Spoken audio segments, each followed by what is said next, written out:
દોસ્તો, દુનિયાના સૌથી ધનવાન લોકોની યાદી બનાવવામાં આવે તો મુકેશ અંબાણીનું નામ સૌથી પહેલા આવે છે. આ મુકેશના પિતાએ રિલાયન્સ ઇન્ડસ્ટ્રીઝનો પાયો નાખ્યો હતો અને એનું નામ હતું સ્વર્ગસ્થ ધીરુભાઈ અંબાણી. ધીરુભાઈ અંબાણીની સંઘર્ષ ગાથા ખૂબ મજાની રહી છે અને તેઓ કોઈ પણ ઉમદા કાર્ય કરતા ત્યારે પહેલા ભગવાનના મંદિરે જરૂર જતા અને ભગવાનની પૂજા કરતા હતા. પિતાની વાતને ધ્યાનમાં રાખીને મુકેશ અંબાણી પણ આજે કોઈ પણ કાર્ય શરૂ કરતા પહેલા આ મંદિરમાં દર્શન કરવા માટે જરૂરથી જાય છે અને તેના કાર્યો સફળ થાય છે એ આપણે સૌ કોઈ જોઈ શકીએ છીએ. આટલું જ નહીં દોસ્તો, અંબાણી પરિવાર માટે આ મંદિર ખૂબ જ મહત્વપૂર્ણ રહ્યું છે. એનો અંદાજો એ વાતથી લગાવી શકાય કે મુકેશ અંબાણીનો ઓફિસમાં કોઈ પણ એની પ્રતિમા છે. તો ચાલો જાણીએ અંબાણી પરિવાર કયા ભગવાનની સૌથી વધુ પૂજા કરે છે જેથી તેઓ અબજોપતિ બની ગયા છે. મિત્રો, શું તમે પણ જાણવા માંગો છો ને? તો આ વિડીયોને ધ્યાનથી અંત સુધી એક પણ મિનિટ સ્કીપ કર્યા વગર જરૂરથી જોજો. જો હજુ સુધી આપે અમારી ચેનલ ધ ડીએ મોટિવેશનને સબસ્ક્રાઇબ ન કરી હોય તો નીચે રહેલું બેલ આઇકન દબાવીને અમારી ચેનલને સબસ્ક્રાઇબ અવશ્ય કરી લેજો, જેનાથી અમારા નોલેજેબલ અને રસપ્રદ વિડીયોઝની નોટિફિકેશન્સ મળતી રહે આપને સૌથી પહેલા. ચાલો વધારે સમયનો વ્યય ન કરતા શરૂઆત કરીએ આજનો આ રસપ્રદ વિડીયો. દોસ્તો, હેમિસ મેકડોનાલ્ડ તેમના પુસ્તક અંબાણી એન્ડ સન્સમાં લખે છે કે અંબાણી પરિવારનું મૂળ એ અમદાવાદના ઉત્તરમાં સ્થિત મોડાસા જિલ્લાના રહેવાસી છે અને તેઓ મોઢવાડિયા શાકાહારી ભોજન ખાય છે અને પોતાની જ્ઞાતિમાં લગ્ન કરે છે. પરંતુ દોસ્તો, તમને જણાવી દઈએ કે લગ્ન અથવા કોઈ પણ સારું કાર્ય કરતા પહેલા ભગવાન શ્રી કૃષ્ણના દર્શન કરવા અવશ્ય જાય છે આ અંબાણી પરિવાર. અહીં ભગવાન શ્રીનાથજીની મૂર્તિ છે જેને શ્રી કૃષ્ણનો અવતાર માનવામાં આવે છે. આ મૂર્તિને મથુરાથી નાથ દ્વારા લઈ જવામાં આવી હતી. તેઓ આગળ લખે છે કે હવે શ્રીનાથજી મોઢ અને અન્ય વાણિયા પરિવારોના ભગવાન બની ગયા છે. અંબાણી પરિવાર પણ આ મંદિરની નિયમિત રીતે મુલાકાત લે છે અને દર્શન કરીને ધન્યતાની અનુભૂતિ કરે છે. વર્ષ 1994માં અંબાણી પરિવારે અહીં આશ્રમ બનાવ્યું હતું જે ખાસ કરીને ભક્તો માટે બનાવવામાં આવ્યું હતું. આમાં એણે એના માતા પિતા માટે પિંક ગ્રેનાઇટ પર એમ કહેવાય કે લગાવ્યું હતું અને મોઢવાડિયા પરિવારોમાં એવી માન્યતા હોય છે કે કોઈ પણ કાર્ય કરતા પહેલા અહીંયા દર્શન કરવાથી કોઈની પણ ઈચ્છા પૂરી થતી હોય છે.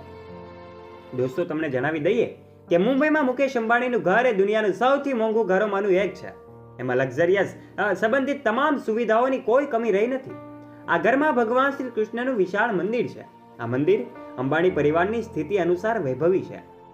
મુકેશ અંબાણી અને એનો પરિવાર મૂળ ગુજરાતી છે. ગુજરાતી સમાજમાં ભગવાન શ્રી કૃષ્ણ અને એમના શ્રીનાથ સ્વરૂપની ઘણી માન્યતાઓ રહેલી છે. મુકેશ અંબાણી પણ રાજસ્થાનના નાથ દ્વારા સ્થિત શ્રીનાથજીના પરમ ભક્ત છે. એમની કંપની સંબંધિત કોઈ પણ મોટી જાહેરાત હોય કે પરિવારમાં કોઈ પણ શુભ કાર્ય હોય, મુકેશ અંબાણી દરેક વખતે શ્રીનાથજીના મંદિરે દર્શન કરવા જરૂરથી જાય છે. એટલું જ નહીં, મુકેશ અંબાણી દર વર્ષે મુંબઈના સિદ્ધિ વિનાયક મંદિર, તિરુપતિ બાલાજી મંદિર અને કેદારનાથ મંદિરોમાં કરોડો રૂપિયાનું દાન પણ આપે છે. મિત્રો, તમે મુકેશ અંબાણીને એમના લગ્ન પૂરી રીતે રિવાજ સાથે ઉજવતા જોયા જ છે. જ્યારે તે પોતાના પિતા ધીરુભાઈ અંબાણીના શ્રાદ્ધ સાથે જોડાયેલા કામ એ પૂર્ણ સમર્પણ સાથે જ્યારે કરતા જોવા મળ્યા હતા, ત્યારે દોસ્તો, જો મુકેશ અંબાણીની જીવનશૈલી વિશે વાત કરીએ તો તેઓ વ્યક્તિગત રીતે ખૂબ જ સાદાઈથી જીવન જીવે છે. એની સવાર 5:30 વાગ્યે શરૂ થાય છે અને તેમાં પણ હળવો નાસ્તો કરે છે. તેમાં સામાન્ય રીતે કાચા ફળો અને પપૈયાના રસ વગેરે સામેલ હોય છે. આ પછી તે યોગ અને ધ્યાન કરે છે, જેનાથી એનું સ્વાસ્થ્ય પણ સારું રહે. એના કારણે તેને ભારે વર્કઆઉટ નથી કરવું પડતું. સવારે યોગ અને ધ્યાનની સાથે મુકેશ અંબાણી રાત્રે પણ પોતાના સ્વાસ્થ્યનું સંપૂર્ણ ધ્યાન રાખે છે. ખોરાક લીધા પછી તે નિયમિત રીતે ચાલે છે. એટલા માટે જ તો એ 66 વર્ષની ઉંમરમાં પણ પોતાને ફિટ રાખી રહ્યા છે. મુકેશ અંબાણીની ધાર્મિક આસ્થાની આ વાતો તમને કેવી લાગી? આ અંગે તમે શું કહેવા માંગો છો? આપનો મત પણ કોમેન્ટ બોક્સમાં કોમેન્ટ કરીને જરૂરથી જણાવજો. અને આવા જ વધારે નોલેજેબલ અને રસપ્રદ વિડીયોઝ માટે સબસ્ક્રાઇબ કરજો અમારી ચેનલને. આ વિડીયોને એક લાઇક કરી દેજો. અને હાલમાં આપણે જાણીએ જ છીએ કે તારીખ 1 થી 3 માર્ચના રોજ ગુજરાતના જામનગર ખાતે મુકેશ અંબાણીના પરિવાર દ્વારા એમના સૌથી નાના દીકરા એટલે કે અનંત અંબાણીનો પ્રી વેડિંગનો ખૂબ મજાનો કાર્યક્રમ આયોજિત કરવામાં આવ્યો હતો. આ કાર્યક્રમમાં દેશ અને દુનિયાના મોટા સેલિબ્રિટીઓ અને ઉદ્યોગપતિઓએ હાજરી આપી હતી. આ કાર્યક્રમને દીપાવવામાં તેઓએ ખૂબ મહત્વની ભૂમિકા ભજવી હતી. ત્યારે આ કાર્યક્રમની કેટલીક ખાસ તસવીરો સોશિયલ મીડિયા પર ખૂબ વાયરલ થઈ હતી.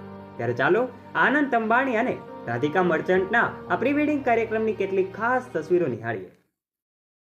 મિત્રો, તમને જણાવી દઈએ કે રાધિકા મર્ચન્ટ જાણીતા બિઝનેસમેન અને સીઈઓ વિરેન મર્ચન્ટની દીકરી છે, જેનું નામ દેશના કરોડોપતિની યાદીઓમાં આવે છે. રાધિકા પોતે આ કંપનીનું સંચાલન કરે છે અને ડિરેક્ટર પણ છે. એને પોતાનું ગ્રેજ્યુએશન કર્યું છે. આ સિવાય તેને ડાન્સ કરવાનો પણ ખૂબ શોખ રહ્યો છે અનંતની ભાવિ પત્ની ખૂબ જ ભણેલી છે. રાધિકા મર્ચન્ટ પણ કમાણીના મામલે એના ભાવિ પતિને ટક્કર આપશે એવું લાગે છે. તમને જણાવી દઈએ કે રાધિકા પ્રખ્યાત બિઝનેસમેનની દીકરી છે.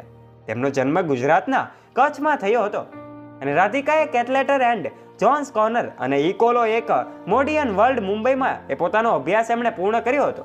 તેણે ન્યુયોર્ક યુનિવર્સિટીમાંથી રાજકારણ અને અર્થશાસ્ત્રમાં માસ્ટર પૂર્ણ કર્યું છે. હવે જાણીશું રાધિકા મર્ચન્ટની નેટવર્થ વિશે. મિત્રો, તેને સ્થાનિકની ડિગ્રી પૂર્ણ કર્યા બાદ દેશમાં પાછી આવી અને હવે તે રિયલ એસ્ટેટ ફર્મ એમ કહેવાય કે real estate firm sales profession તરીકે કામ કરી રહી છે. જોકે રાધિકાની નેટવર્થ વિશે કોઈ ચોક્કસ માહિતી સામે આવી નથી, પરંતુ કેટલાક મીડિયા રિપોર્ટ અનુસાર તેની કિંમત 8 થી 10 કરોડ રૂપિયાની વચ્ચે હોવાનું કહેવાય છે.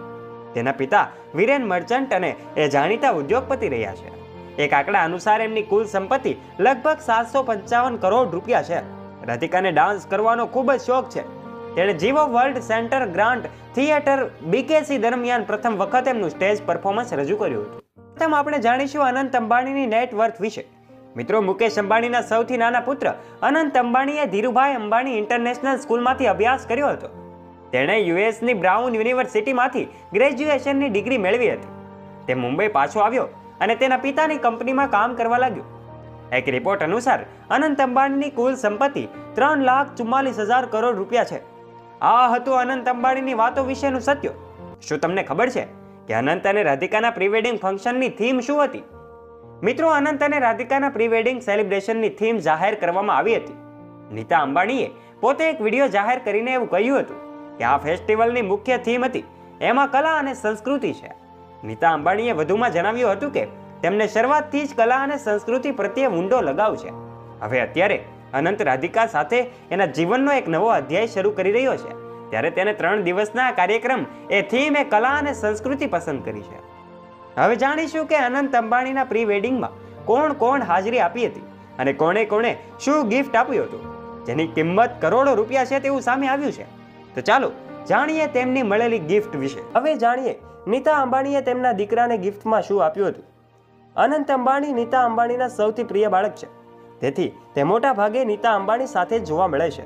અને આકાશના લગ્ન સમારોહમાં નીતા અંબાણી અને મુકેશ અંબાણીના ઘણા ડાન્સિંગ વિડીયો પણ સોશિયલ મીડિયા પર વાયરલ થયા હતા, જેમાં અનંત અંબાણી તેમની સાથે જોવા મળ્યા હતા, જેના કારણે સ્પષ્ટપણે જોઈ શકાય છે કે તેઓ કેટલા ખુશ દેખાઈ રહ્યા છે.